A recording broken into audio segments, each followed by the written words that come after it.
What's up, you guys? Sean Ross Sapp. It is October 1st, 2021. We've got WWE Smackdown, WWE Draft, AEW Rampage coverage for you here on Fightful. Leave us a thumbs up, subscribe, tap the bell for notifications. Make sure you subscribe to FightfulSelect.com. There is no better time to subscribe to FightfulSelect.com than the first day of the month, and we had a loaded first day of the month. If you like shows, I had Figure Hall today, and I had my Q&A podcast today, over half an hour of answering questions. If you like news, we got that too. We got news on the WWE Draft, what wrestlers didn't know, and it wasn't much that they knew going into this. And we had a story about the WWE USA relationship. I'm talking about USA's feelings on things like Raw Underground and turning the lights out on the third hour and viewership, what they're happy with, what they're not happy with, some high-level meetings. FightfulSelect.com. That's the most direct way to support us. And I got some Bray Wyatt news coming on Saturday. But I've got Kate Hensler here. Hello. Welcome back, Kate. Oh my goodness. I missed you guys so much. Aww. I'm seeing all the comments. Thank you guys so much. Even the comment from our first super chatter, Ryan Sullivan, who says, I must say, I respect Catherine for getting COVID and not giving it to anyone else. Wow. Team player. I don't know who Catherine is because I'm Kate and only Kate. But yeah, I've been out with COVID for those of you who didn't know. For everybody who did know and sent well wishes, thank you so much. Thank you to Alex for everything he did on Tuesday. Thank you to my Mark Order podcast co-hosts, one of whom wore a blonde wig, Ryan, who just super chatted us, and just everybody with the tweets, and not even just like get well soon. People being like, Stanton hit another dinger, or like, let me buy you tacos. And from the Fightful team, my goodness, the amount of people that sent messages, Jeremy offering to like send me stuff, like everybody here has been just so great. I've only been here for like 6 He's great. He tries to send people crack. It's amazing. It's amazing. Well, that's how you offered to pay me once, so it's all good. That's true. But thank Joey you. Bag of Donuts saying, by God, Kate is back. People complimenting, saying that you look good, saying that you look better than Mama's homemade cooking after COVID. Somebody says I remind them of Secret Jesus. I don't know what that means, but Kate, how are you feeling right now? Today was the first day that I felt like I could do anything. Thank you for the compliments, by the way. I am in my dad's sweatshirt and a full face of makeup, so we're good to go. But yeah, it was a really rough week. I just couldn't speak literally at all Tuesday and Wednesday. And then about halfway through yesterday, my fever broke, and I knew it broke because all of a sudden I was like, my apartment is very cold, it turns out. I had no idea. So, and my voice started to come back, and today I actually had some energy. So I'm looking forward to getting tested and negative, but still quarantining until then. I'm vaccinated. Thank goodness. This moved much faster than the first time I had it because of that, and was, as crappy as it is, way less severe and scary than the first time around when I had it. So very thankful for science and all of the breakthroughs that they're still having with resolutions for this, and very thankful that I'm okay. So just continue to be smart out there because it's still very much alive. Nobody at Arthur Ashe I was with had it. Nobody at Emo Night I was with had it. I'm very, very thankful for that. So that means I probably got it on New Jersey Transit, which I think you can pick up like any disease on New Jersey Transit. So I'm not totally surprised, but I'm very, very glad to be back. I really missed doing this. I missed talking about wrestling and watching wrestling and hanging out with all you guys. So I'm happy to be back. Andrew says Kate returned from an undisclosed injury. Fully disclosed, but thank you for respecting my privacy while I was out. Matt Rykeel says, worked 15 hours, so I'm here for SRS and my bestie heel, Kate Hensler.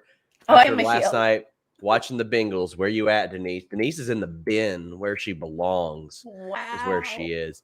But we're here to talk about AEW Rampage, Smackdown. Tonight, I'm kicking it off with Smackdown because there was a lot of stuff that happened, a lot of draft stuff that happened. Guys, get in your super chats that supports us. It let us know what you want us to spend more time talking about. Helps guide our show. We greatly appreciate it. But we've got another show for you guys to help guide on Saturday. We've got the Grapsity podcast, the first edition launching on Fightful. We got William Washington, Righteous Reg, and Philip Lindsay joining you noon Eastern. Make sure you guys tune in. Some of the topics they're going to be covered: Leo Rush, Mark Henry, Arn Anderson with the Glock. Yeah. Representation in wrestling media. You guys are going to love these guys. You all, if you've watched The Distraction, don't know why you would.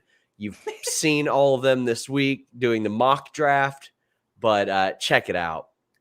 I would also just like to put you over for getting them to be a part of Fightful, because one thing that I'm very appreciative of as a woman is you always expanding points of view on Fightful. That's really important to you, and it's really important to me. So as a team member here, I just want to let you know that I appreciate it, and I think you guys are going to appreciate it too. So definitely tune in and check that out. All due respect to middle-aged white guys, I am one. I don't want this to be the middle-aged white guy wrestling network. Like, I want to have a lot of different people sharing their views, and as a result, we have cultivated a more diverse audience, gender, race, age, all that. And I think we've cultivated a nicer, more educated audience as a result. Most people here know that you can't be a dumpster fire of a person if you're in our chat. Otherwise, you got to shut the fuck up, or else you're going to get called a dumpster fire of a person. And that keeps people coming back. And we're very, very happy about that. We're also happy about all the interviews we dropped this week. We got EC3 and JC today, who is the producer of Free the Narrative, talking Braun Strowman, Adam Scherr, Buddy Murphy, Weston Blake, a lot of stuff like that ahead of Free the Narrative this weekend. I dropped one with Alicia Atut and Selena De La Renta earlier this week, as well as Alex Shelley. I hope you guys enjoy those. Check them out. But while you're here, donate a super chat. We're talking SmackDown. We're going to get to the draft stuff. Don't worry. But we kick off with the Roman Reigns promo. And I love that they showed the video they were throwing to during his long-ass entrance, Kate. Yes. My God. It was real long. Yes, it was. So I'm still just loving everything that's going on with the storyline. I am glad that it does seem like we're going to have this match pretty soon, though, because I am getting a little fatigued on it. Like, It is a little repetitive. That being said, I would much rather see something over and over again that is entertaining, that I like, than things that are redundant and boring. But I'm ready for the thing to happen now. Like I'm at that point. Part of it is, I think, because this kicks off the show so often, like we see it a lot and it's going in the same order. So am entertained by it, ready for the next step. Yeah.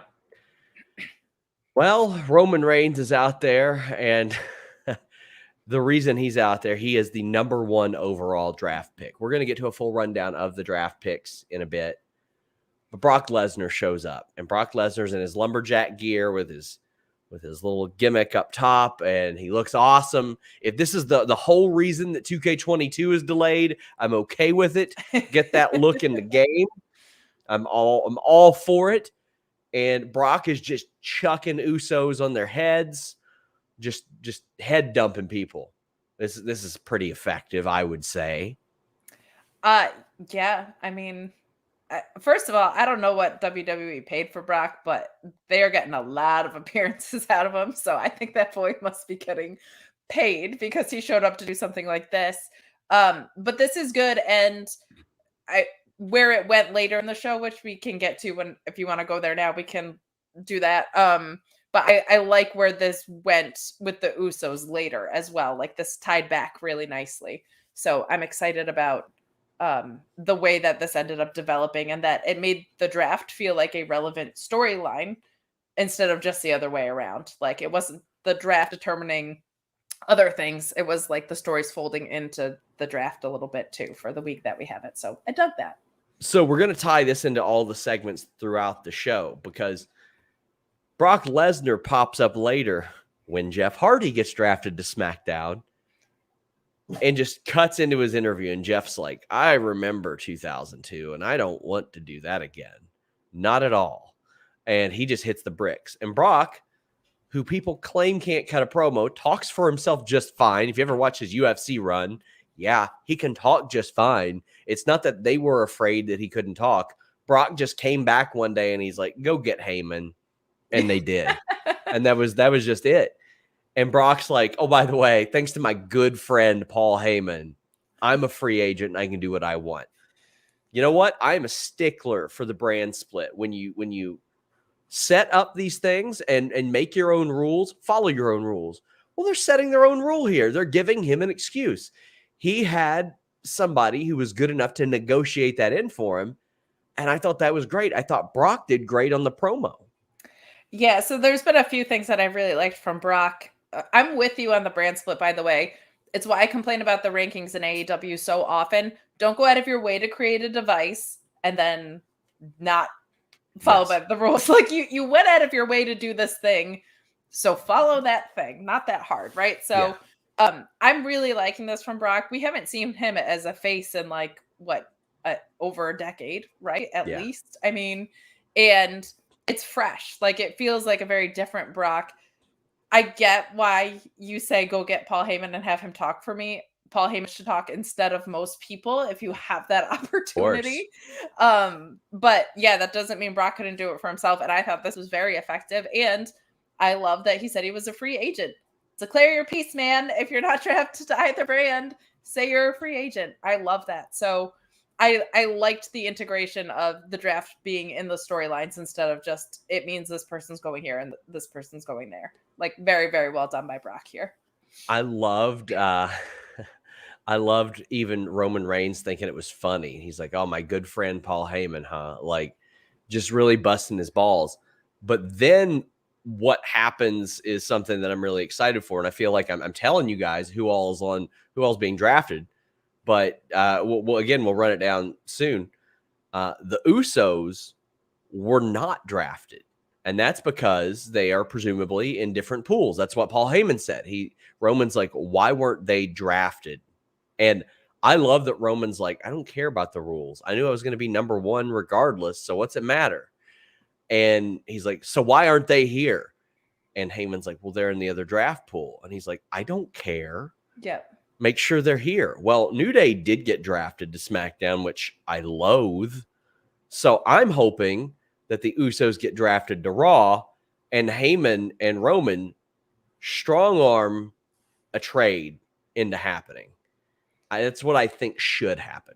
There always seems to be like one of those. A lot of times it was John Cena. Like, I'm going to SmackDown. JK, I got drafted back to Raw somehow. So I'm hoping that's what happens too. It makes absolutely no sense to split up the New Day again for no reason. Like, just let them do their thing. It seems like the Hurt Business reforming, like, it's all right there. So I'm with you. I'm hoping that gets resolved Monday. And they always play like kind of mischievous with that kind of stuff with at least one storyline. So I'm hoping that that's the one, because that is the perfect way for Paul Heyman to get himself out of this. But I have loved that Roman has been a step ahead of Heyman this whole time. Like, you should have seen this coming. Like, this is your job. Go do your job. Because I'm not here to be your good friend. I'm here for you to go do your job. Love, love, love Roman being a beat ahead of that. So let's talk about the draft.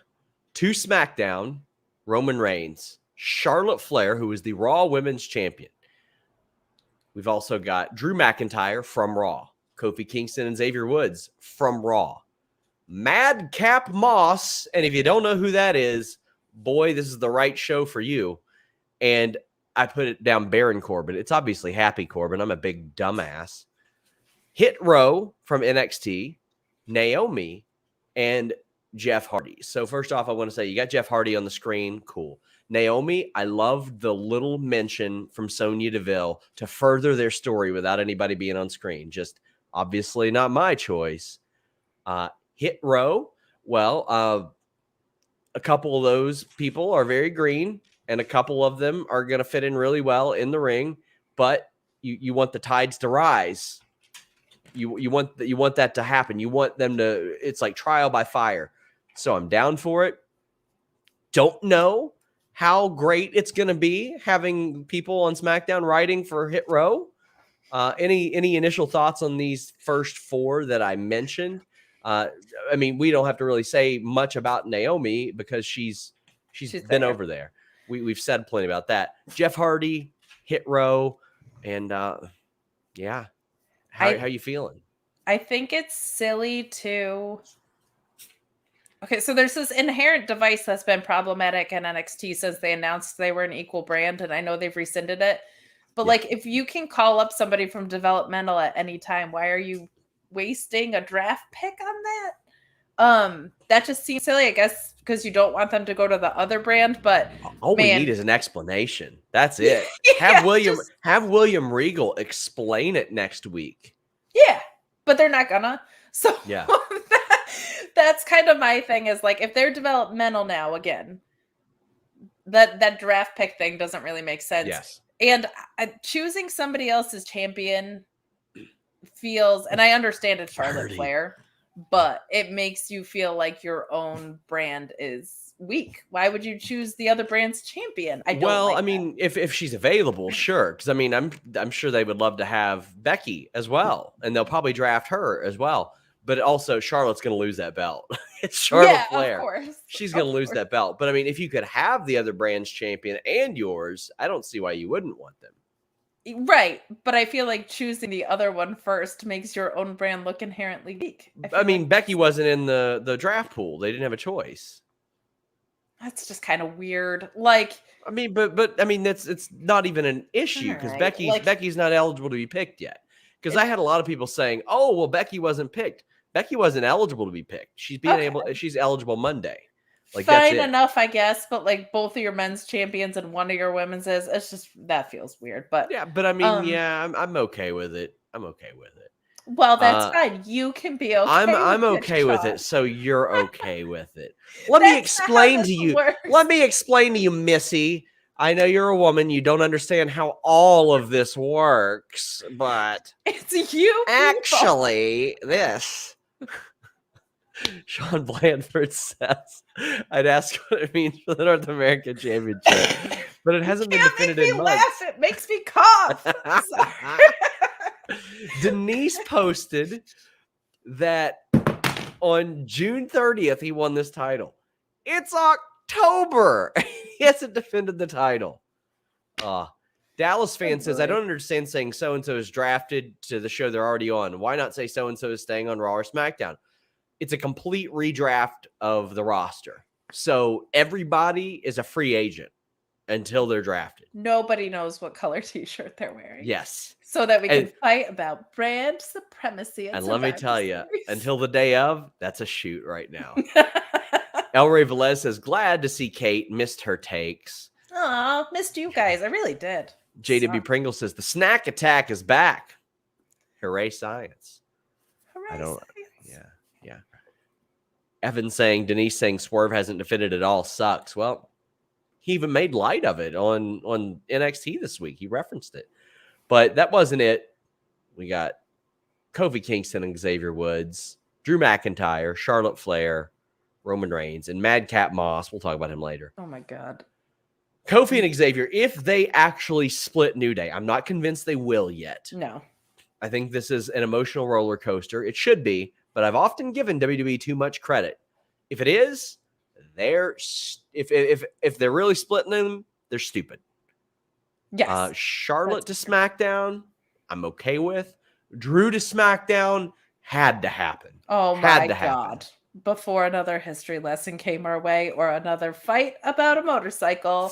Fox is like, "Please come stab people on our show. Please. You know what? As many chair shots as you want, buddy. Get over here." Yeah.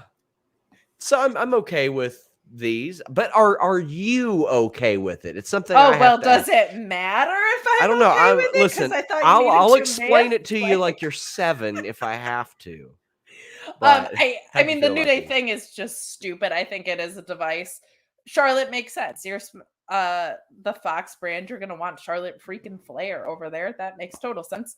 I can't even get into Mad Cow Disease guy. We'll talk about him later. I thought it was Mad Money. Cat. I thought it was Mad Cat Moss. I thought it was Cat too. And I was like, we got Bear Cat, Mad Cat, and I was like, Josh Briggs is gonna be Barn Cat Briggs next week, and I love it. I want it. Is it a whole stable called Cats, and they're gonna sing "Memory" to us? Mark says, great to see Kate back. Hope you're on the mend. I guess Sean is also here. I am here, also on the mend. Also, Alex, the host of Sour Graps, who also missed a day of work this week. We're hobbled here. Says they're stupid. They're splitting them up. Sour Graps twice a week. Fightful Select.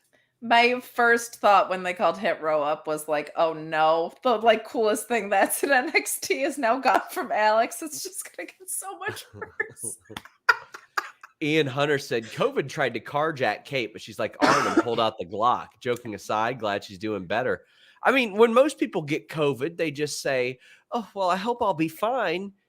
Kate pulls out the zinc and pulls out the vitamin D. I did. Goodbye and good night. Brett Lockman says, for science. Welcome back, Kate. Thank you. Very thankful for science myself.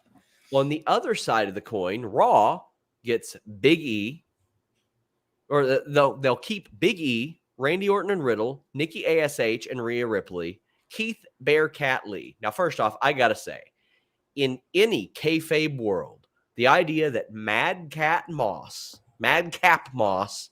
and Happy Corbin are selected over the women's tag champions shows you where that is on the kayfabe totem pole. And I had people say, oh, for the short term, it's a smart idea because they're on both brands. And I'm like, I don't give a shit.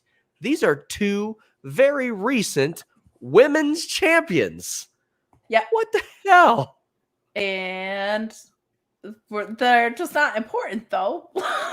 also, their names are not Madcap. No, I don't think of the Mad Money guy. I don't think of Mad Cow Disease. I don't think of Cats the Musical.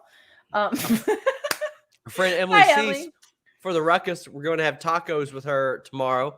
Sean, do it. Says, oh, sorry. Oh, damn it. I'm so bad at this. Mad Cow Disease is my new favorite wrestler. We're going to get some Mad Cow Disease tomorrow when we go to local taco. I'm excited for that. That rules. What else we got? Oh, anyway, more people. Oh, Edge. Edge is on Raw. Now, he's not been drafted in like 10 years. He technically didn't get drafted last year. He's been a free agent all along. So he's over there. We've got Bianca Belair. I love that. I love her going to Raw. Hopefully she's used better this time. Austin Theory. We'll see. We'll see how that ends up. Your thoughts on these picks over to Raw? Love Bianca going. I assume that means the Street Profits might follow, which could make the tag division over there real fun if New Day does end up going back there. And just the different feuds that you could set up with different stables would be great. I think that's great. Back to your point about the women's tag belts. That's what happens when you make a belt feel like a joke for a year and a half, though. Mm-hmm. Like, it's sad and it sucks, but like, yeah, it feels like the Mad Cow guy should get drafted beforehand or around the same. I don't feel that way, obviously, but because they've booked them so horribly, it doesn't even feel like that out of place. So Orlando says Charlotte trade to SmackDown was a petty move from WWE, so she can't travel to Rampage with her man. I disagree. No, they don't film that show live very much, maybe once every few months. That's it. And I dare to say the opposite. Her travel schedule is probably going to be better than that, because if she asks for a Saturday off, she'll get to go straight from work on Friday, go to the AEW event, watch her dude wrestle on a Saturday, probably join back up with the Loop on Sunday, and then be back at home with Andrade by Monday. The travel there, you can get that Friday. You take that Friday, my friend. Plus, you get off work an hour earlier. So that's always nice. And like, you got to think of it from the perspective. I know people don't want to admit this for some reason because she's overbooked, I guess. Charlotte is the biggest women's wrestling star in the world. Like, she just is. I think she's bigger than Becky at this point. Fox probably wanted her on their program. It makes sense. Like, it just, she's incredibly skilled and a huge draw. And yeah, I think Fox wanted her. That makes sense. I would. Joel Wood said, Roman said if the Usos don't get drafted to SmackDown, then leave him for dead on Raw. So that's like the third threat of murder in 5 days. What a time. Oh, it's like the fourth, Joel. So there's Roman Reigns saying to kill Paul Heyman. There is Bill Goldberg saying that he would like to kill Bobby Lashley. There is Arn Anderson talking about the Glock, and one that went overlooked but was great on Impact last night, Deonna Purrazzo going to Mickie James' home wearing the same outfit as her and saying, "I'll fucking kill you, Mickie," as they try to drown one another. Incredible. Incredible. I might take back what I said about Charlotte and say Deonna Purrazzo is the biggest women's wrestling star in the world. Oh. Not by notoriety, but by what they're doing. Incredible. I love it. I love that segment. I don't get to talk about Impact a lot, but I love that they got out of that goddamn studio. They just got out of that studio. Oh my God. They needed it so bad. Yes, they did. Really like that. Really enjoy what Mickie and Deonna are doing. King of the Ring, Queen of the Ring. It's called the Queen's Crown, I think it is. I'm stoked for this. It starts next week. Rob Reed says it's a real shame there are some matches that are really exciting for Crown Jewel because I still refuse to watch it. Understandable. We're going to find a way. We always donate what we make off of that to usually Sammy for Syria, something like that. So we hope you guys will still join us for our post show. But Alicia Ellis says, how will people react if Woods doesn't win King of the Ring? He should. He should absolutely win King of the Ring. And why? Because it's an easy story to tell, Kate. Yes, it is. Hopefully they don't get in their own way on that one. They haven't really done anything with the winners. King Corbin was all right. But yeah, it's been a while since we've had like a proper king, I feel like, right? Yes. I mean, the run. Like decades. The run. Well, I think King Booker was really good. I love that. Fair. Queen of the Ring. We'll see how that goes. Let me see the fields. I'm sorry. Like, people hate that, but my dad super chatted. Hi, Dad. Really? Paul Hensler says, so great to see Kate 2.0 back. Love Mom and Dad. No, they're the cutest. They're the cutest. They don't watch wrestling. Like you know they're for the ruckus too. Oh, of course they're for the ruckus. I think I'm allowed to do this. I think I'm at least a semi-inducted member into the ruckus. So my parents are the cutest. They don't watch wrestling. Like my sister will like text me like, "Mom and Dad watch your post." Am I a bad sister? Like I don't watch wrestling. I haven't watched your post show since you debuted. I'm like, no, it's fine. So they hear my Blue Chew reads, do they? They do. Oh boy, it's okay. They know. My sister does improv, by the way. So anything that oh my God, yeah, no, she blew the doors off of anything like. How am I not surprised you have somebody in your family that does improv? That makes a lot of sense. She's real good at it too. I know I'm biased because she's my sister, but she's like, sure, she's the best. Joel Wood says, just wanted to say great work on the WWE USA article. I read it and found it even more insightful than the Fox one. Yeah, that is up on FightfulSelect.com right now, guys. It's got a lot of stuff in there. And I've got one more. Dare I say the juiciest one next week. It's not a hit piece. It's not a hit piece, but there's some juicy stuff in there. There's juicy stuff in all of them. But Ryan Sullivan said, did anyone tell you to wait on your network stories because of the draft? I know they did with other things. Wanted to see if they find the draft important. Well, they did, but I said, too bad. I've waited too long. I was like, I want to run this story because there was a bit of, I could tell there was a bit of a lull for like about a week and a half of like major news. There wasn't going to be a Bryan Danielson, Adam Cole. There wasn't going to be a Bray Wyatt's getting released. There wasn't going to be something crazy like that. So I was like, I would really like to drop this story because I've been working on it a while.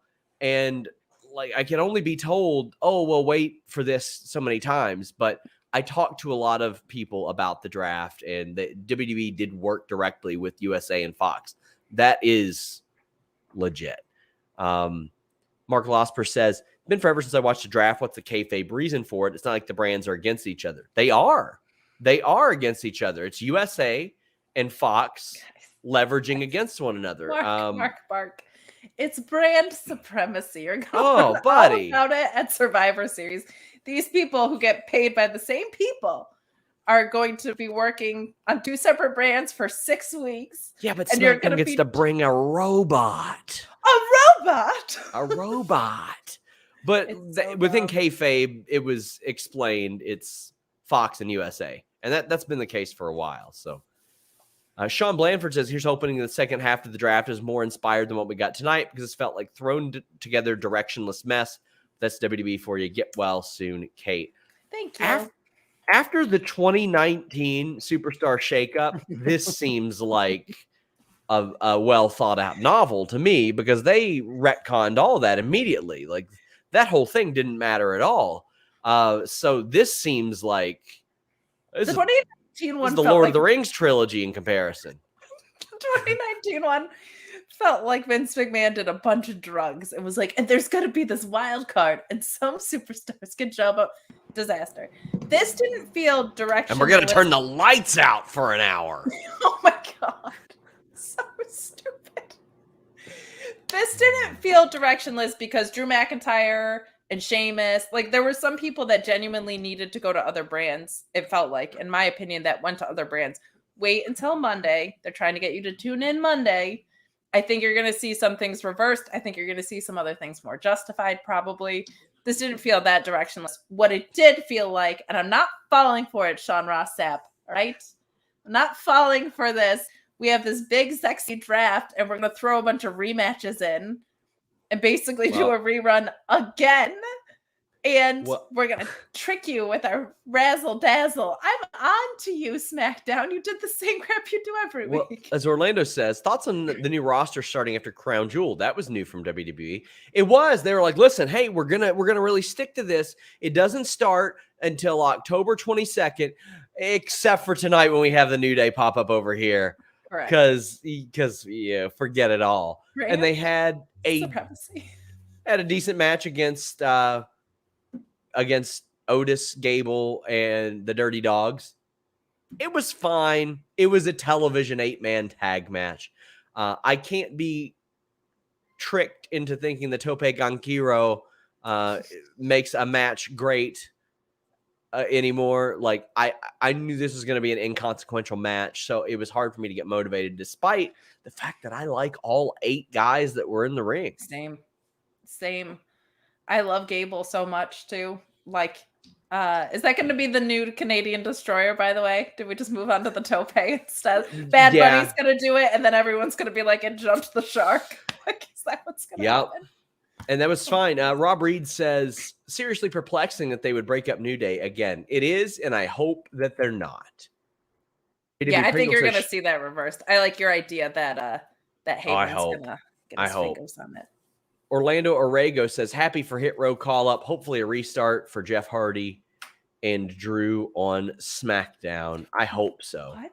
You don't think Jeff Hardy should be losing to Veer for no reason? I don't at all. Oh my gosh, not at all. Also to our moderator, please group all the draft chats together instead of by round. Liv versus Carmella never happened. Carmella's got a mask now. Now, I haven't even looked at the tweets, the replies, but I tweeted, Jesus Christ, this is happening again, this match. And I just know somebody will be like, you spoke too soon, buddy. No, I didn't, because they're going to do this goddamn match again. It's just they're going to have Carmella wearing a stupid mask with it now. Yeah. Yep. They're not even going to create a new one. It's just going to be the one that Mandy Rose had 3 weeks ago.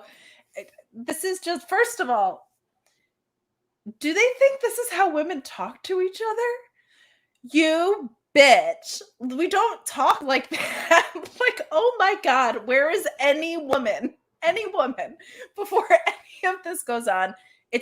I've seen it before.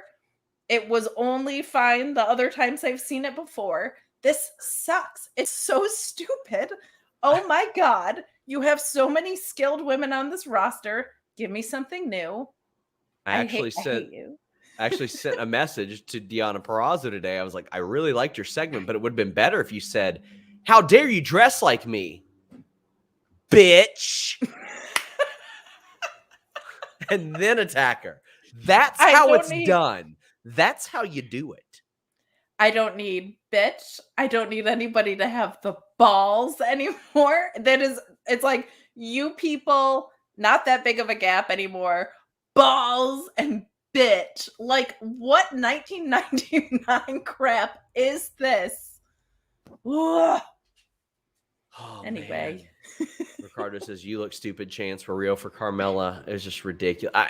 I loathe this thing in WWE where they're like, hey, Apollo, new character. Your whole character is an accent. Hey, Carmella, the only thing you're going to say is you're hot. One of the worst I ever saw it with was actually at NXT when they brought up Kona Reeves. And Kona Reeves is one of those people who fans probably don't appreciate, but like every guest coach I ever talked to was like, that guy, he's got something. He's got something. But it doesn't have something when you just have him go out and say, I'm the finest 7 times in a match. When a catchphrase becomes your personality and they lean on it, I'm the boss. I'm the EST. I'm the queen. Sean, you know what I think of that observation? I think it's correct. Because exactly. Oh my God. Like, and if she wants to do the most beautiful thing, that's fine. Be the last diva that's left or whatever, right? That's great. Do it against somebody that's not Liv Morgan, or do it against Liv Morgan in an exciting way. Neither of those things is happening. Cyclops says this match left him puzzled live. My God. Well, me too, buddy. Because this has got to continue, I guess. When they wrestle, it'll be the 5th time since June. You know they'll fit a couple more in before they switch. Guys, get your super chats in. Please leave a thumbs up if you're watching on youtube.com/Fightful. JW Pringle says Charlotte mentioning Fox a few times was telling. They wanted her. They wanted her. Rob Reed says, why are they pretending a lucha mask is the same as Sheamus's protective mask? I don't know. Oh, God, I just don't know. Had that same thought. This is so sad. I had that same thought, and I think it was like 6 weeks ago. I had that same thought, which is how long this has been going on. Happy Corbin is joined by Madcap Moss. This is the former Riddick Moss. Happy Corbin gets a win. I don't have much to say about this match except for one complimentary point. I'm glad that I think that the end of days outside could have finished the match, but he's like, you know what? I waited a little while. I'm going to be smart and do another one for good measure. And then that finished him. Cool. Just straight up, whatever. I like how much that finish is protected. I don't like how much they use suspenders in WWE. It's a problem to me.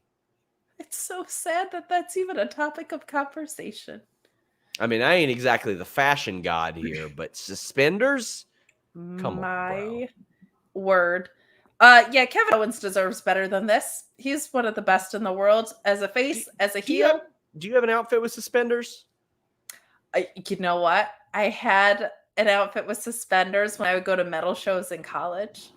The 2000s, right? Yeah. Of course. Like 09. The black suspenders. You had black suspenders and a wallet chain. Where the tank top with belts. It? Oh, yeah. Like a cutoff one probably. And a studded belt. Checkered belt? Oh, no. I was going to say. I would do that studded, was choice too. No, because I was a badass, Sean, okay? And I needed everyone to know.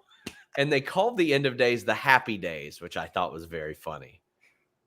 I love that. Yeah. What's the angle with this? There is none. I'm just so sad that Kevin Owens is still involved in this. This is the only time I've ever seen Kevin Owens look disheartened to be wrestling. He just doesn't look excited to go out there. Left and Right says it reminds him of On the Way Out Ambrose. And CM Punk. He still got October, November, December, January. He's still got 4 full months. Intangible One says IRS would like to talk to you about suspenders. That was an exception. He was such a hateable gimmick. Supposed to have them. It shouldn't be something that oversaturates us. I'm not against somebody wearing suspenders. I'm against this many people wearing suspenders. Joel Wood says if they can hold it off, having Drew to be the one to take the title off Roman at the UK pay-per-view next year may be the best way to do it. If we are 11 months away from that, I would like to see where Drew McIntyre is. I wouldn't start planning that this far ahead. It depends on how over any particular person is. You just never know. But yeah. I love this shout. He had to wear the suspenders. For his own health, he had to wear these suspenders. Stop asking him to not wear these suspenders. His pants would not stay up without them. He had to wear the suspenders. And you're a bitch if you do. Gosh. Alpha M says, hate this Beck McGregor from Wish Lynch character. Lately, WWE put me to sleep better than NyQuil. There's some of it I like, and some of it I don't. But man, let me tell you what I liked. Edge goes out to the ring, but he's a long way from home, and Seth Rollins knows it because he's there.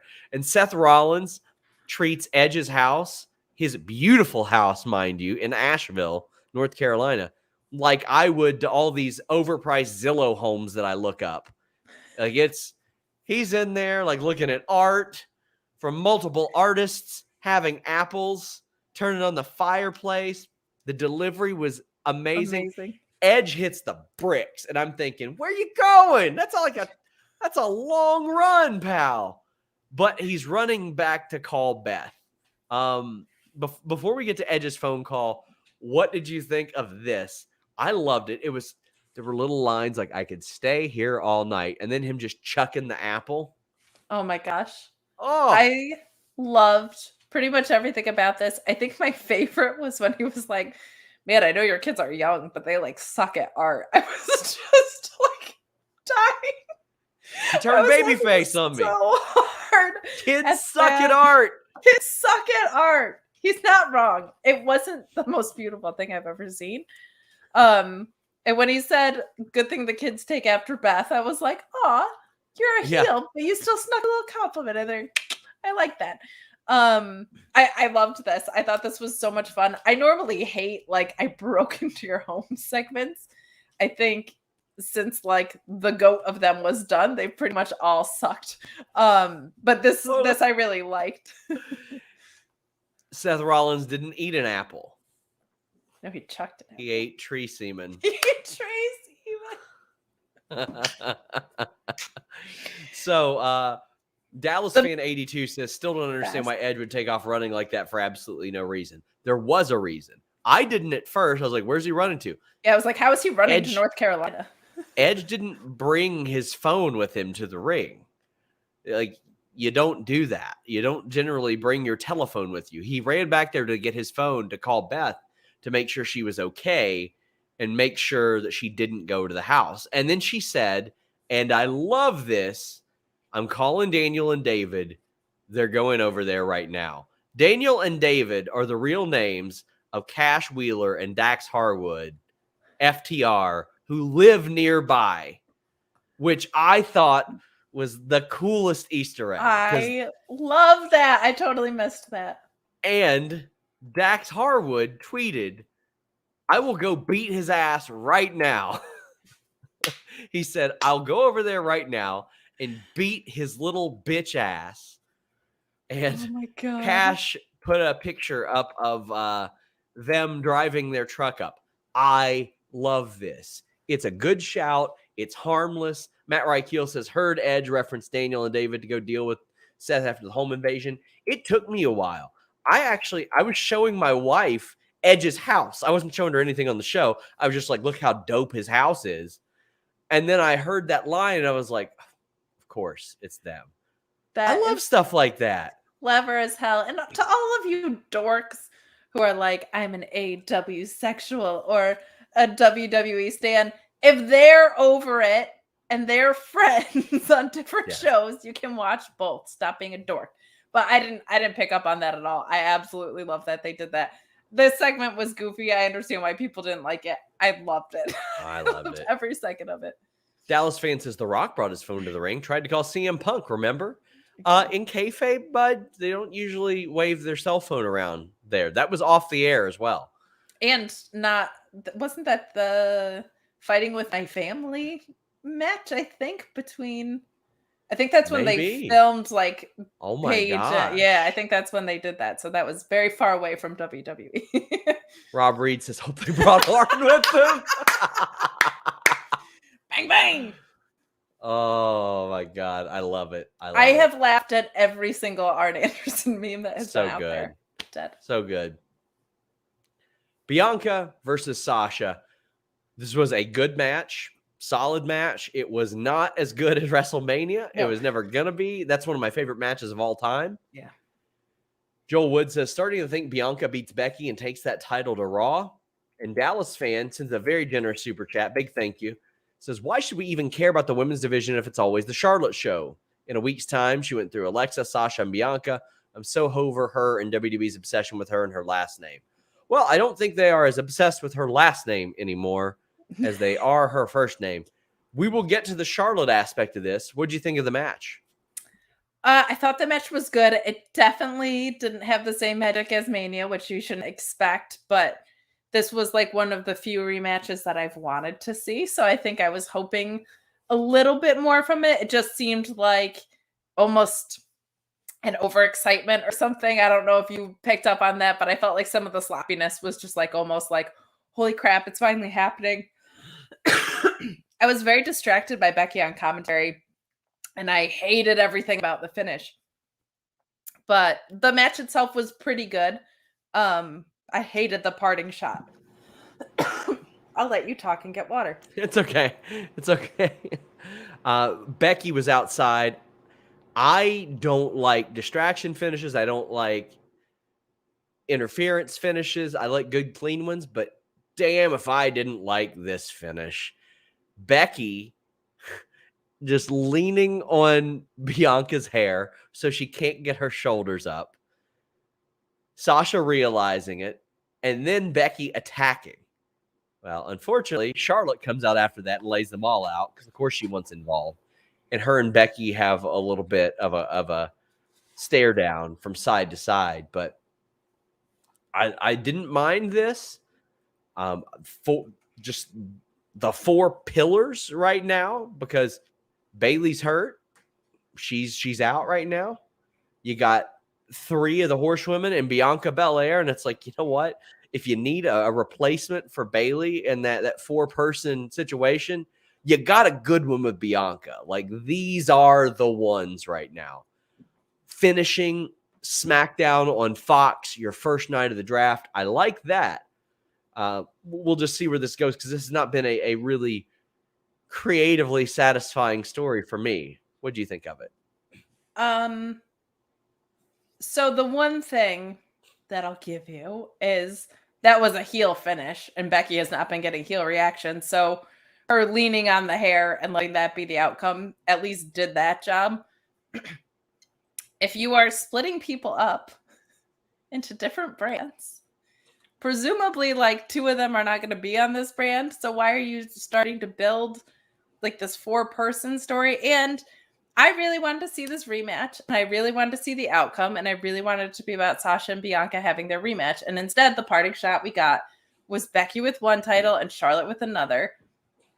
I guess I'm a little bit of a hypocrite because I think that like long-term storytelling is nice, and it's good to see these things come back. But I feel like Charlotte and Becky have been so rehashed that there's not much more to go to the well with. But my bigger thing is like, this is a draft supposed to be about separating brands. You're kind of building these 4 people, and 2 of them are going to be on a different brand. I don't like it. And I feel like the commentary and Charlotte coming in at the end completely overshadowed the rematch that we were supposed to be getting. I don't.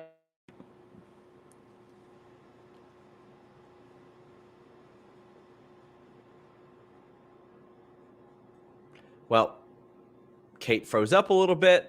Injection says, would you have Bianca be the 5th horsewoman? I would have Bianca be the 5th horsewoman. I'd have Rhea be the 6th. I'd have Shayna be the 7th. I would have Nikki ASH be the 8th. I would put in a position where you have as many super protected women as possible. Joey Bag of Donuts says, Kate's choking from drinking that AEW Kool-Aid. And Cyclops says, Becky and Sasha and Bianca were so over with the live crowd. That makes me very happy to hear, because They should be. They're protected. Guys, get in your super chats. Get your question or statement read on the air. Oh, wow. Look at this. Well, you know what? I think now is a perfect time to tell you guys about Magic Spoon. You know the drill. Growing up, cereal is one of the best parts about being a kid. But then when you get older, you got to give it up. It's got all that junk in it, those sugars, those carbs. It's just not good for you. But magicspoon.com/Fightful is, I'm trying to get over here. Here we go. There we go. magicspoon.com/Fightful. I legitimately eat this every weekday morning. I love magicspoon.com/Fightful. 0 grams of sugar, 14 grams of protein, only 4 net grams of carbs in each serving, only 140 calories per serving. It's keto friendly, gluten-free, grain-free, soy-free, and low carb. You can build your own box with you have your own custom bundle too. Cocoa, fruity, frosted peanut butter, blueberry, cinnamon, cookies and cream, maple waffle.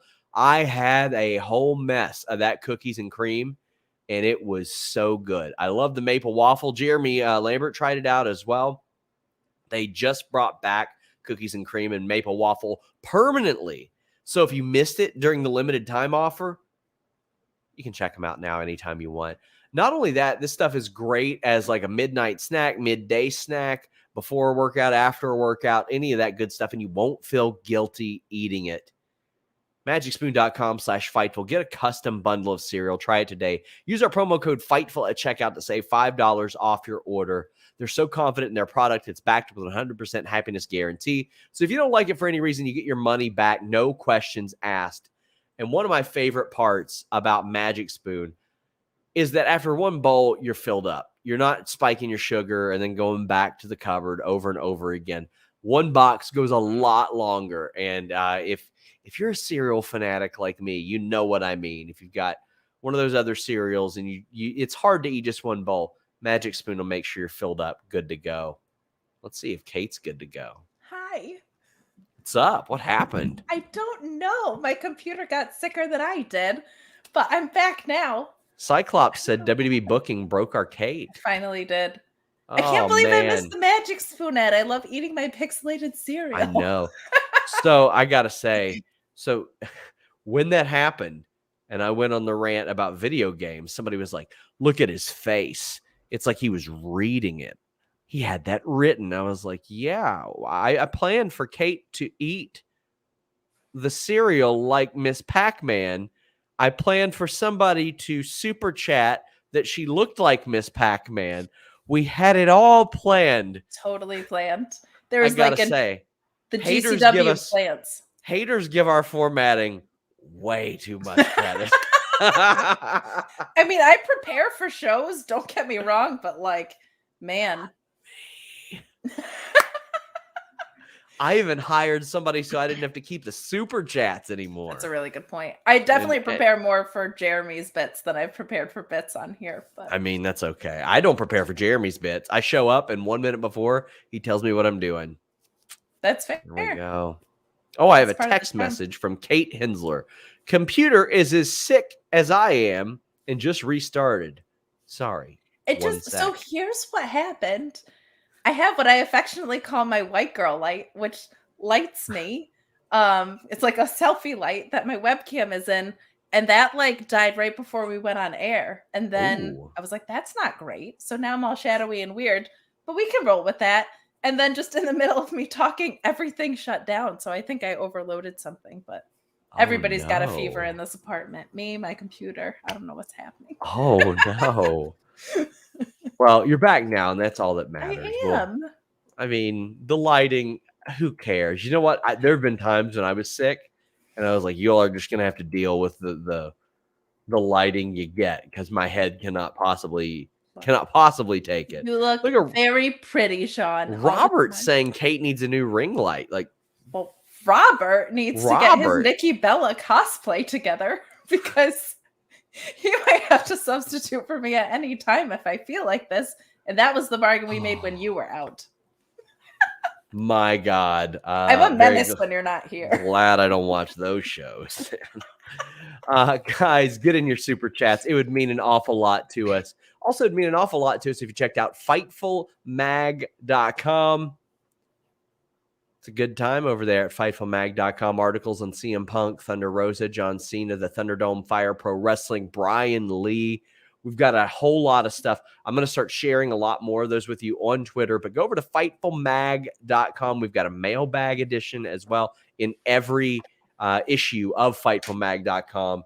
And like I always say, these are pretty well evergreen. So if you order issue 2, it's still good today. So check it out, guys. You're going to love it. Did you love AEW Rampage? I loved parts of it. Of course you did, you AEW sexual. Cliff Beard doesn't know what that is. I don't know what that is either. I just saw it. It is an insult. It was an insult for AEW fans. And then AEW fans, I think, were just kind of like, LOL. LOL. Like, really whatever. Funny. It's tough to beat the stand up for WWE insult like that picture of the people with the hat. And now people have started to Photoshop it onto Louis Dangore's picture, which I think is really good. Amazing. I love that. I love Louis, though. But Davon Griffin says AEW is the better show. Really love what they're doing. I didn't hate SmackDown tonight. I thought it was pretty solid. I've noticed a marked improvement in WWE since Madison Square Garden. Not that the bar was exactly high, but Alicia Ellis says... Okay, but if you took away the drafty parts of tonight, it's not that great of a show. Well, I don't know what else they would have done without the draft, too. Probably a bad women's segment of someone backstage. You know, you're right. I think in my mind, as a news writer, I'm like, did things happen? And that I will say. Things did happen. And that might trick me in my mind to think that something happened. It's the Judas in your mind. Yes. Evan Wright says, the Bob O'Neill stand up for WWE picture rules. Oh, yeah. That is a good one. That is a good one. Get those super chats in, guys, like Alicia Ellis did. She said, imagine if AEW rankings were determined by media members like the UFC. Wonder what they would look like. Well, let me tell you, Alicia, have you ever heard of absolute dog shit? Because that's what they would look like. Because I saw those UFC rankings with the media members for a long time, and those were, in fact, dog shit. They were terrible. I don't think that's a good idea. Imagine if the AEW rankings were used like MLW or Ring of Honor, where they just make sense. I don't even pay attention to the rankings. I would, if I were AEW, I'd say they were more arbitrary. Just call it a heat chart. We talk about it on Wednesdays all the time. There you go. Just say it's a heat chart. But don't be an AEW sexual, Sean, because they went out of their way to create a device that doesn't make sense. Wins and losses should matter. Wins and losses should absolutely matter, and you should be on like some sort of winning streak to get a title shot or win a battle royal or the casino match, which we'll talk about. But Kate says, or JW says, Kate, don't forget that if you've got a fever, the only prescription is more cowbell. Thank you, guys. Thanks for making my crappy week better. Well, thank you for making our week better. You're going to want that cowbell in there. I got some cowbell and some vitamin D and a lot of water. Yo, Vicks Vapor Rub, by the way, rules. I did not know that until today. I just thought it was something my grandparents had. It's the best. Definitely from the Northeast. You're definitely from the Northeast because in the South, we know. You know, really young too. Yeah. I was also told that the Hispanic when you're little, it's like everything. Vicks Vapor Rub. That's what I was told today. Congested nose, acne, everything. Vicks Vapor Rub. You break your arm, Vapor Rub. I learned something today. You got a concussion, Vapor Rub. Man. Cliff Beard says, I'd say the Joker has to be either Paige or Miro. So the lineup for the casino ladder match is Archer, Andrade, Mox, Pac, Matt Hardy, Orange Cassidy, and a Joker. Evan Wright says the lineup is insane. And Cliff Beard says, I say the Joker has to be Miro or Paige. I think it's Miro, Paige, or Bryan Danielson. if it were Paige and he didn't win the ladder match, that'd be an interesting way to keep him out of the picture for a while because he's no longer ranked because he's been out so long. He's been out for 3 months. Who do you think will be the Joker? What is the Butcher was out for months, and they came back and were immediately ranked after one win because the rankings still make sense. But they're ranked now. They weren't then. Right, while he was out. Yes, but it took like one win. Do I need to mansplain this to you? Do I need to lady-splain how wrong you are, Sean Ross Sapp? Because I feel like people are not considering that it could be Buddy Matthews. I don't think it will be. You don't? I don't think well, you would know because you have the dirt sheet 5% advantage. Well, listen, if you're that hurt by this, just put some Vicks Vapor Rub on it and you're gonna get over it and be fine. I mean, Paige would be a logical choice then. I, for some reason, don't want it to be. I feel like the story is strong enough there. He doesn't need like an extra device. I feel like him like having to go through Cole and the Jacksons might be like a fun way to do that and then have somebody else win. A Danielson would be fun. Miro dropping definitely seems like a logical choice. It could be any of them. That's what's so fun. I don't think it needs to be like some monster debut like we're accustomed to getting. But when we get those monster debuts, it's rarely in these Joker spots. People forget that. Jay says, why have Hardy and Orange in this? Why not make it a stronger 6? I'd love Pac and Andrade with the win. My dude, Orange Cassidy's 17-1. Like, that's as strong as it gets. He is booked as hard. I see people saying Bryan already has a match. Do you think that Bryan Danielson gives a shit? He'll wrestle twice. As far as Hardy, I agree. Hardy doesn't need to be in this. No, not at all. Got to get rid of this chat that was not deleted, but Rob Reed says, Pro Wrestling has given us 4 amazing memes this week. Becky thumbs up, Finn getting possessed, the rope break, and Armed Anderson. To me, Becky and Armed Anderson will withstand the test of time. Agreed. Those will be memes years from now, I believe. Oh my goodness. So good. Mark Losper says, AEW sexual seems like it comes from Braun sexual insults that gets aimed at LeBron fans. It sucks in NBA circles too. It does. That's where it came from. But it doesn't sound as good. It doesn't to like an roll entity, off the tongue. It just makes it sound like it's a group of people that fuck. Well, I'm not an AEW sexual. I am very open on the spectrum for wrestling. I like good wrestling no matter who it's from. And I'll tell you what a bad insult for a wrestling fan is. LMAO, I bet you fuck. I bet you have sex. I bet you all fuck. Never been an insult for a wrestling fan, literally ever. Ha ha, losers. You nerds that have sex. All the time, every Wednesday. Got nerds. You good. Wasted every Wednesday, Friday of your life. For hours. 4 Saturdays or Sundays a year, too, I bet. Sometimes on YouTube. Losers. Doesn't sound so good. Danielson, Nick Jackson. God, Nick Jackson is so good. He's so good. And the heel beard, Alba-esque in its appearance, is the heel beard. Alba-esque is the perfect way to describe it. I love that they compared the ratio of color from his beard to his head. Amazing. They're like, it's off. I love this match, Kate. I wish he ended up with a scrunchie in his hair like John Alba as well, but I loved this match too. I feel like Bryan Danielson was like, I am just going to do everything I wasn't doing in WWE. And our friends at the Mark Order, and I saw a lot of tweets going around like this of people who didn't see the American Dragon or Bryan Danielson in ROH or before his WWE run being like, oh, okay. Now I get it. This match was great. That surfboard into the what is it? The Dragon Sleeper, like what? That whole sequence was so fantastic. So many great spots in this. And I love that he opened this too, that this wasn't the main event, like that they're using Bryan Danielson to draw you in early in the episode and then relying on the rest of the content to keep you. It's very fun having him and Punk back at the same time because they have such different strengths and add so much value in like very different ways. I love having them back to back in episodes. I love having them both here.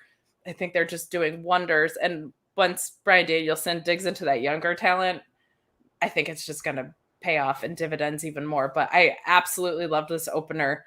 Both of the Jacksons together are an incredible tag team. Both of them individually can go as well. This was a fantastic opening match.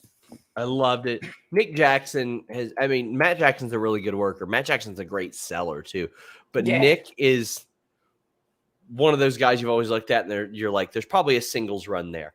Well, now with as loaded as AEW is with singles, it's hard to really like lean into that as much. A couple years ago, 2.5 years ago, before we didn't know how long Jericho was going to last. It's before Cole. It's before Miro. Before so many. Hell, it was before Brody. It was before so many other people popped up. Like there were a lot of people that were like, well, maybe. Now that's kind of in everybody's rear view, but he showed everybody how good he was. Jay says, did you hear Excalibur chuckle at the big Nick energy sign? That was good. Rob saying Nick accidentally kicking Brandon was great. Brandon sold it amazingly. Brandon Cutler has been such a fun addition to this act, Kate. I agree. When he started with the cold spray, I was just like, I was losing it. And he did sell that super well. And he has a really great way of comedically interfering without it always being so over the top. It's like the most appropriate, where it's not distracting. Like, it doesn't pull away from things. Evan says he's the greatest stooge of all time. He's so good at it. He really is. Evan says Danielson versus Nick was the best thing of both shows. I wouldn't disagree with that at all. I would agree with that. Brian says, Kate, you're a trooper for presenting. Hope you're feeling better. And Nick Jackson got the crap kicked out of him tonight. Oh, but it was such a good showing for him. Yeah, this was, I agree, the strongest match on all 3 hours of television for sure. Wrestle Vibes on YouTube says, what a stellar episode of Rampage. Danielson is back. Long live Danielson. My God, a legendary run could be ahead of us. He's laying it out there, and that's what I like to see. Orlando Orrego says, great match between Danielson and Jackson on Rampage. Got my tickets for Rampage and Dynamite Miami. So excited. Hell yeah. We got CM Punk talking, and I really like that he put over Will Hobbs. He was like, I survived Will Hobbs. That's all I needed to hear from that promo. He got one good thing out there in a minute. Made me happy. We also saw a Ricky Starks promo where he's got a dope ass house. Like Seth Rollins is about to come eat apples there real soon. Gonna go make fun of some kids' artwork in that home. And we got Hobbs and Hook introducing the vignette. We got a Sammy Guevara promo, a Malachi Black promo. I like to kind of group these in because they're usually really short. Ricky Starks confirms Sammy, he's going to face Bobby Fish. That's cool. So these promos, which one stood out to you most? What did you like? I think the Bobby Fish stuff just made me really excited, and I don't think I really either noticed or paid attention to. Oh, they snuck it into Roads to the Top. That's what it was. Like the Sammy, and so that was nice to actually see on AEW television and to see Sammy with the belt. But that's really cool to me. It certainly raises an eyebrow that Bobby Fish and Adam Cole are going to be on AEW television. Yeah. I don't know if you have anything about Kyle O'Reilly's contract coming up on Fightful Selected anymore. I'll find out. I don't think it's like that far off in the future. So that's of course very interesting, but I really liked that. I'm a Punk mark. But I thought I like these quick little promos where it's like, hey, just a reminder, this is a thing that happened. I survived Will Hobbs. So great. Like he's really good at putting over young talent and making them feel important. That's why he's here. He doesn't need a belt to do it. So really liked those as well. I'm trying to think if there was anything else that super stood out, but I kind of like those like rapid fire ones where they're just in and out real quick. It's just for Rampage that makes sense to me because it's a reminder of like, hey, here's a refresher on the storylines that are happening and we don't need to necessarily move anything along super hard, but we're going to remind you of the content that we have coming. Cliff Beard says Kate's in an open relationship with wrestling. I am. I'm just like, sometimes I'm into New Japan. Sometimes I'm into AEW. No. Guys, send us super chats. We are heading down the home stretch. We're about $32 away from our goal. Jade Cargill, Nyla Rose, Thunder Rosa. God, I was just happy to see Thunder Rosa wrestling on TV. Yeah. Like, I mean, hope if there is going to be the secondary women's belt, I hope that she's the initial title holder, because I want Britt to have that run for a little bit longer. And I want Thunder Rosa to be the one that dethrones her. So, yeah, it was nice to see her back on television for sure. Mike McVaney says, what did you think of Jade's win over Rosa? I was fine with it, considering how it happened. Highlight of the match to me, a couple spots. Nyla Rose getting put through the table and looking like she just tried to carjack Arn Anderson, like just laid out. And Thunder Rosa's kicks. Rob Reed says the triple threat should have main evented. Eloquent says the three-way should have main evented. I agree in theory. However, with Jade Cargill through those like video game looking chair shots, like I get it. She was trying to take care of the person she was in the ring with. I'm conflicted because I know Thunder Rosa, and I know Thunder Rosa's probably like, fucking hit me. Right. Like that's, of course. that's probably how she is. Of course. But I understand Jade Cargill as just a badass of a woman being like, you know, if I hit you as hard as you think you want me to hit you, that could be really bad for all of us, because I'm not going to be on TV much longer. Those looked a little wonky. It looked like video game to me, like where it would make contact with a certain part, but she's new, not the end of the world. I wasn't particularly hurt or anything by this not being the main event, considering it was a hair versus hair match in the main event. What'd you think of this match?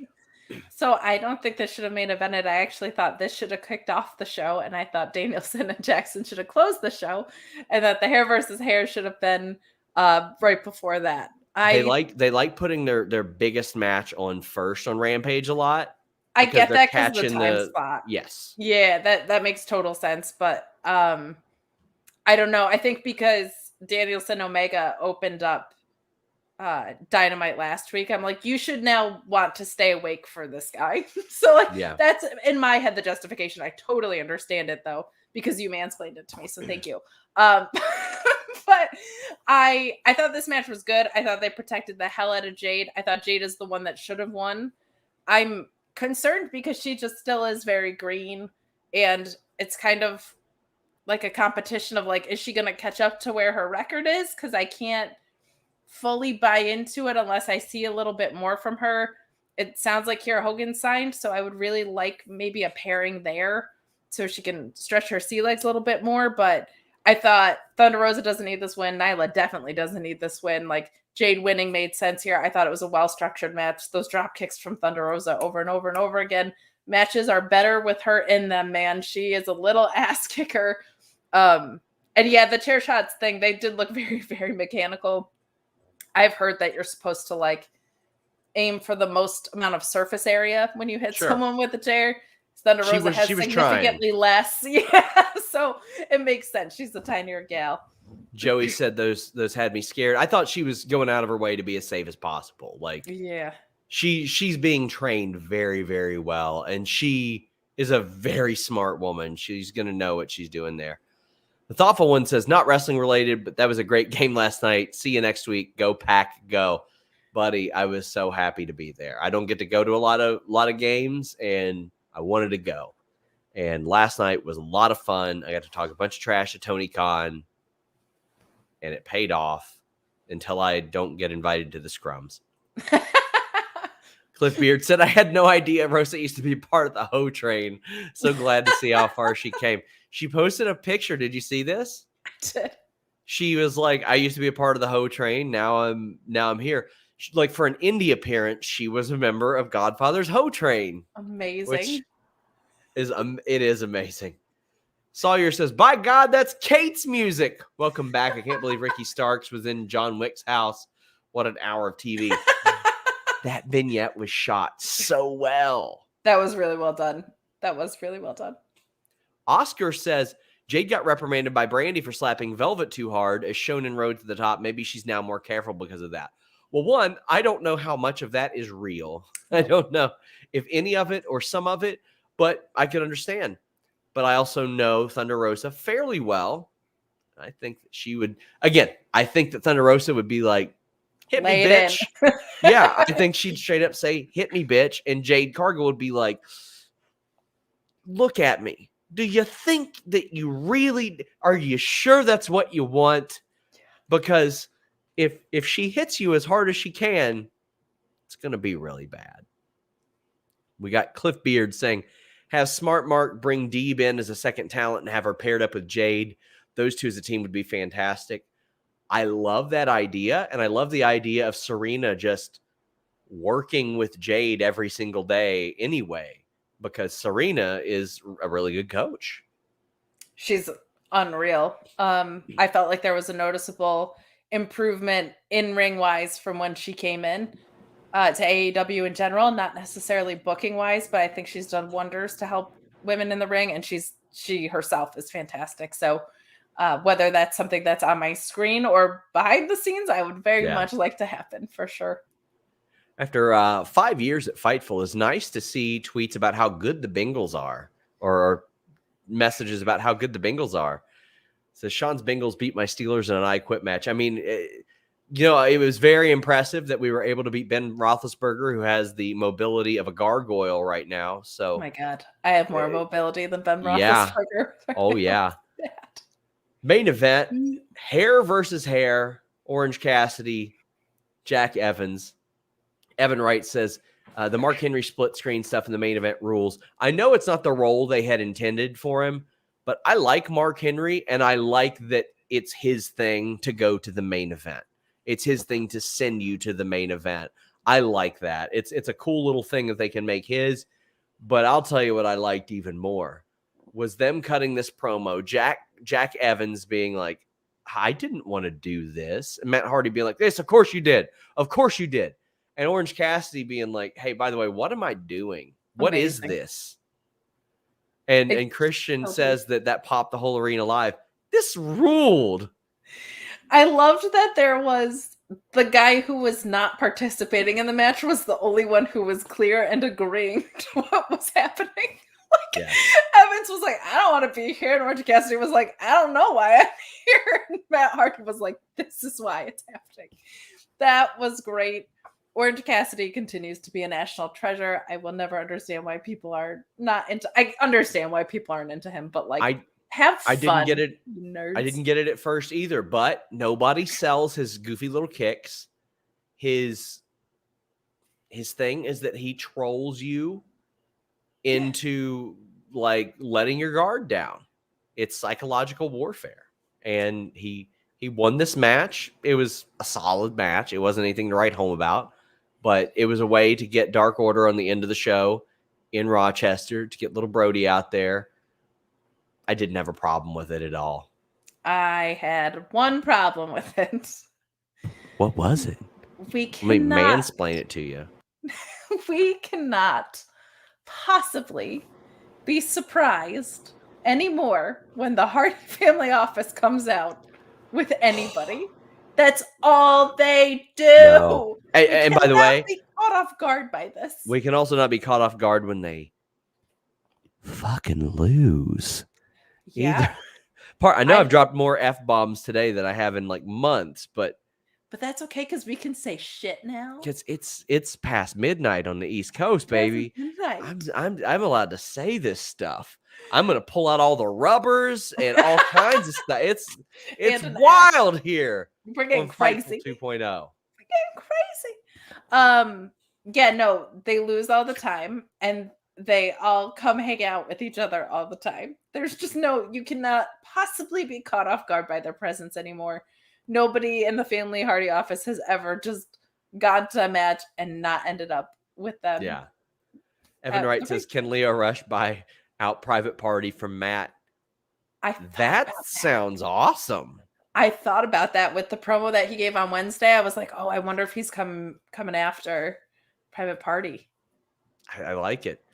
Jay says, I want Mark Henry to do every show's main event. Are we looking at Steelers 2.0? It is definitely Steelers 2.0.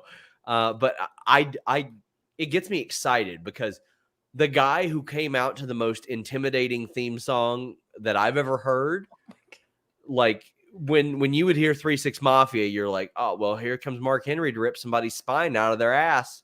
Like that's when he says that, it carries weight. Rob Reed says, as a Steelers fan, it's depressing to watch Ben Roethlisberger play now. Are you a Steelers fan? I am, and I'm already sick this week. I don't need. So here's the thing. I was like, where'd you grow up? Oh my gosh. So here's how I became a Steelers fan. I'll make it quick, I promise. It's okay. I grew up in Binghamton, New York. It makes sense that I'm a Yankees fan. I was not into football growing up. So in college, I made a deal that whoever taught me about football, I would be a fan of their team. But the only person who offered to teach me was an Eagles fan. And I was like, I ain't that stupid. And so I wouldn't do that. But then when I moved to New York City, I had a friend who was like a lifelong Steelers fan from Pittsburgh. She was like, I go to the Steelers bar every week. You'll learn more just hanging out and being there than I could ever teach you. And I was like, yeah, I can get behind that. I can eat some delicious tots and watch the Steelers every week at this really fun bar. So that's how I became a Steelers fan. I got indoctrinated that way. But man, this has been great. I had somebody this week go, wait, aren't you from Kentucky? Why are you a Bengals fan? And I'm like, who's teaching you geography? With the right trajectory. Oh, of course. With the right trajectory, I can piss into Ohio. Yeah. Right. Like it's not far. Like we're separated by there are people who call Cincinnati Northern Kentucky. Like there's a huge, like it's all connected here. To fly into Cincinnati. The Reds too? Yes. The Reds and the Bengals are, right next to each other. So you don't fly into Cincinnati. You fly into Hebron, Kentucky. And then you drive about 15 minutes and go across the river. It's like right there. Yeah, it's all the same. We adopt it because I have a lot of people that think that I'll be like a Titans fan or a Colts fan. But I'm a Kentucky basketball, Cincinnati football, baseball fan, and I like the Toronto Raptors in the NBA because we don't have an NBA team around here. Yeah, you're really not close to anybody. No. So I have a friend that's a Bengals fan that gets the same thing, but is also a Reds fan, but doesn't get it from baseball people. It's very weird. Man, I'm a local team guy. Like if there's a local team, I'm there for him. Joey Bag of Donuts says Big Ben needs Arn of his misery. And Heidi Ho 77 says, Sean, you blocked on Twitter a long time ago. I've pays my dues. Unblock me, please. Are you drunk now? Is that what that typo's from? Because that's not going to help. Listen, if you send me a super chat or you subscribe to Fightful, if I have you blocked and you send me a heartfelt apology and $5, here are your options. You can send a super chat with the heartfelt apology. You can send it to Fightful Select, or if you screenshot yourself making a donation to NAMI Communicate and send me that with an apology, I'll unblock you. And I don't give a fuck what you think about it. Do one of those three, and there you go. Luis, if you could find his Twitter handle, that would help me a lot. I don't see where it is in the chat, but I did ask him for it. But if you send it to me or Luis, we'll get it done for you. Chris says, Kate, a Steeler fan, I knew she was the best. Something like that. Not this year, my friend. Jay says, geography is hard. SRS Deans have a hockey team. Not really. Columbus Blue Jackets, I guess, would be. Joel, thank you very much. Columbus Blue Jackets would probably be the closest, I think. And I think that's a wrap. We went almost an hour and a half, but Kate gets her time and a half anyway because she's working during COVID. Heidi Ho says, I'm drunk and on LSD. Sorry about the typos. I hope you're not driving that motorcycle. Wait, no, let's just stay on and see how many under the influence super chats we can get. Heidi Ho 77. Well, hold on.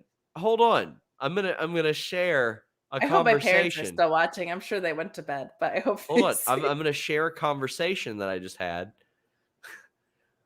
with one Denise Salcedo in the DMs as the show is going on. Hi, Denise just messages me, the wonderful Denise, who I don't actually dislike you guys. We actually like each other. She says, someone sent me a super chat tonight to tell me tell you to unblock them. Ha ha ha! I just got it too. Was it Heidi Ho 77? I want to go block Heidi Ho 77 for no reason now. Oh, poor Heidi Ho. Can I block them and then Heidi will use Get into $5 super chats? out of it. We're gonna Yeah, give a that's what I'm donation to saying. Nami. RN4L about to go 4-0 this Monday. Meh, we'll see. David says, not me being a Browns fan watching you guys talk about football. Listen, it's been a while. It's been about 5 or 6 years since I've been able to talk about being happy about football. The beginning of the Andy Dalton, AJ Green era had me very happy. Luis says, still baseball season for me, guys. because of Arn, back when Glocks were man.